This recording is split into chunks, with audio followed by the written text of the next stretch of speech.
শুভ সন্ধ্যা। এসো গল্পকরির পক্ষ থেকে সবাইকে আন্তরিক শুভেচ্ছা ও অভিনন্দন। আজকের গল্প অবিশ্বাসের ভূত। সে অনেকদিন আগেকার কথা।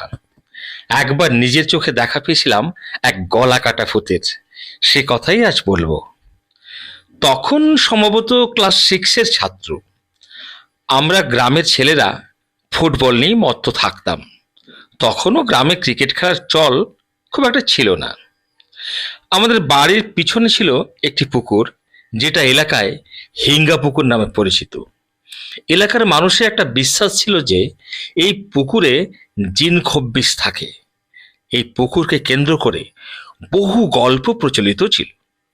দু একটা এইরকম: কোনো গরিব মেয়ের বাবা তার মেয়ের বিয়ের সময় আরবিতে চিঠি লিখে এই পুকুর পাড়ে রেখে এলে পরের দিন সকালে গিয়ে দেখা যেত সোনার থালাবাটি পুকুর পাড়ে রয়েছে। অনুষ্ঠান শেষ হওয়ার পর আবার ওই সামগ্রী পুকুর পাড়ে রেখে আসতে হতো। সেখান থেকে আবার সেটা যেখানে যাওয়ার চলে যেত। ভাবছো এক দুটা লুকিয়ে ফেললে কেমন হতো? হুম, সেটা হবে না। সেটা করেছো কি, তার পরের দিন মুখ দিয়ে রক্ত উঠে মৃত্যু নিশ্চিত। সেই রকম একটা ভয় পাওয়ানো পুকুরের পাশ দিয়ে উঁচুতে উঠে একটা রাস্তা বাদাম জঙ্গলের ভিতর দিয়ে চলে গেছে সোজা শ্মশানের দিকে। বাঁ পাশে কবরস্থান, একদিকে শ্মশান আর একদিকে কবরস্থান। মাঝখান দিয়ে একটা রাস্তা সোজা পশ্চিম দিক থেকে পূর্ব দিকে গেছে। ওই রাস্তা দিয়ে বহু লোক নামাল থেকে গিমাগাড়িয়া যায় রেশন দোকানে।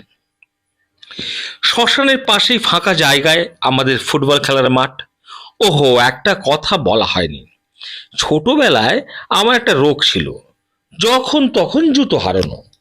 আমার এই বদভ্যাসের জন্য বকুনি সহযোগে পিটুনি বহুবার মায়ের কাছ থেকে জুটেছে। সেদিন সম্ভবত বৃহস্পতিবার। রোজকার মতো বিকেলে খেলার মাঠে গেছি। খেলা চলছে, হঠাৎ আকাশ অন্ধকার করে এলো মেঘ সহ বৃষ্টি। পড়ি মরি করে সব ছেলে পালালো, সঙ্গে আমিও। বাড়ি যখন পৌঁছালাম ততক্ষণে জোরে বৃষ্টি নেমেছে। রোজ সন্ধ্যার সময় হাত মুখ ধুয়ে পড়তে বসতে হয়, এটাই নিয়ম। হাত মুখ ধুতে গিয়ে জুতোর কথা মনে পড়ল।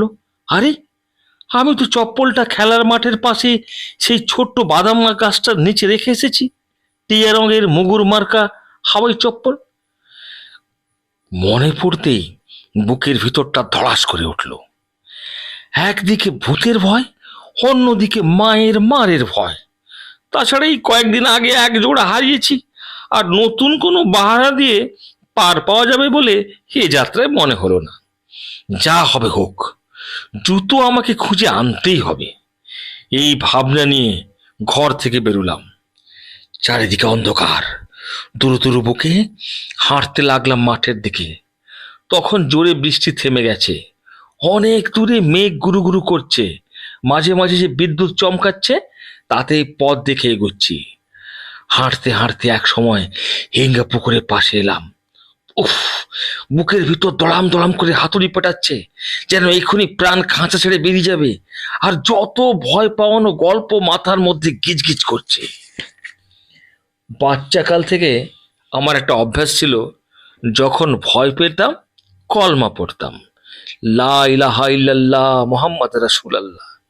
এই কথাগুলোর অর্থ কি আমি বুঝতাম না, কিন্তু মনে প্রাণে বিশ্বাস করতাম যে এই কলমা পড়লে কোনো অশুভ শক্তি আমায় ছুঁতে পারবে না। কতবার এই কলমার উপর ভরসা করে কত ফাঁকা রাস্তা পার হয়েছি।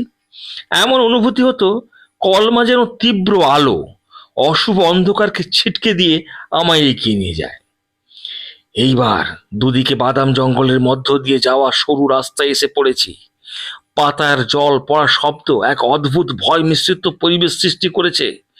ভয়ে থরথর করে কাঁপছি, আর অস্পষ্ট স্বরে কলমা পড়তে পড়তে এগিয়ে চলেছি। কিছুক্ষণের মধ্যেই মাঠের সেই গাছটার কাছে পৌঁছে গেছি। খুব ভয় পেয়ে আছি, তাই ব্যস্ততার সঙ্গে ঝুঁকে পড়ে চপ্পলটা খুঁজছি, আর উঠে পড়ে আগে পিছিয়ে দেখছি কেউ আসছে নাকি। এমন সময় দেখতে পেলাম আমার সামনের দিকে একটু দূরে একটা সাদা মতো কি দাঁড়িয়ে আছে।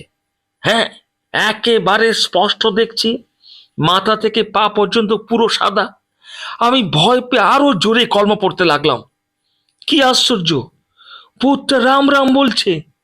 আমি নিশ্চিত হলাম এ তো হিন্দু ভূত। সে যত জোরে রাম রাম বলে আমি তত জোরে লা ইলাহা ইল্লাল্লাহ মুহাম্মাদুর রাসূলুল্লাহ পড়ি। অবস্থা বেগতিক দেখে চোখ বন্ধ করে দে ছোট। যখন বাড়ি পৌঁছালাম তখন থর থর করে কলা পাতার মতো কাঁপছি। কথা বলতে আর নিঃশ্বাস নিতে পারছি না, প্রায় একরকম অজ্ঞান হবার জোগাড়। ঘরে সবাই জড়ো হয়ে আমার শুশ্রূষায় ব্যস্ত। কত রকমের প্রশ্ন, কিন্তু আমি কথা বলতে পারছি না। আমার দাদিজান কয়েকবার কুল পড়ে আমার মাথায় ফুঁকলেন, ফুঁকার তেল লাগালেন। কেউ কেউ উনুন নেকাবার বিধান দিলেন। এতক্ষণ পাশের ঘরে আমার আব্বু এশার নামাজ পড়ছিলেন। তিনি এলেন। একসময় মিলিটারিতে ছিলেন।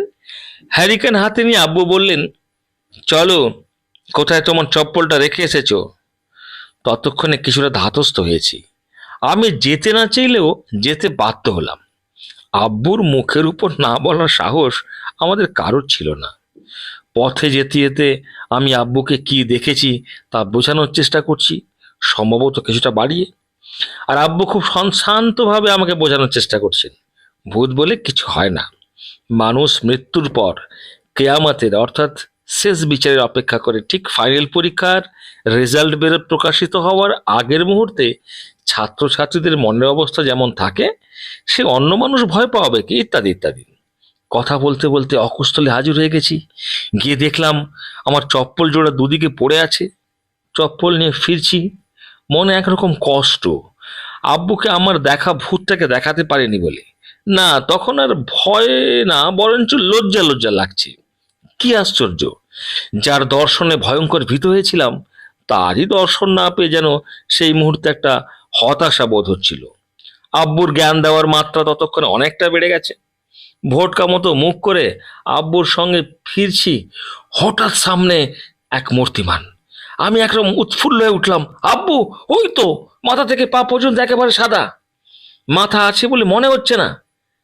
কিছুক্ষণের জন্য যুদ্ধজয়ের অনুভূতি। আব্বু হ্যারিকেনটা তুলে কিছু বলবে এমন সময় কোথা থেকে এক দমকা বাতাস এলো আর নিভিয়ে দিল হ্যারিকেনটাকে। নিস্তব্ধ। কিছুক্ষণের জন্য শুধু পাতা থেকে বৃষ্টির জল পড়ার শব্দ। নিস্তব্ধতা ভেঙে আব্বু বললেন, কে কে ওখানে? উত্তর এলো, আমি ভূত প্রধান। কে গ জবেদ ভাই? হ দাদা, আব্বু উত্তরে বললেন। দাদা কাই যাইতল? রেশন দোকান। কি কইবা ভাই, কিছুক্ষণ আগে হৌ গাছতলারে দেখলি কোটে বাচ্চা মুসলমান ভূত খালি আল্লাহ আল্লাহ করেটে আর নিমাস পড়েটে। আমি টিকে ভয় পাই যাইছিলি। দাদা ঘর যাব? চলো। এ তো ভূতো জেঠু, আমাদের হাটের মিষ্টি দোকানি। আমায় কত স্নেহ করেন। বহুবার আমি শুধু আব্বুর ছেলে বলে ফ্রিতে মিষ্টি খাইয়েছেন, অথচ আমি তাকে চিনতে পারিনি। বৃষ্টি পড়ছিল বলে ধুতিটাকে মাথায় জড়িয়ে রেখেছিলেন। সত্যি, অবিশ্বাস আর অজ্ঞতা কখনো কখনো কত না আপন লোকটাকে ভূত বানিয়ে দেয়, তাই না?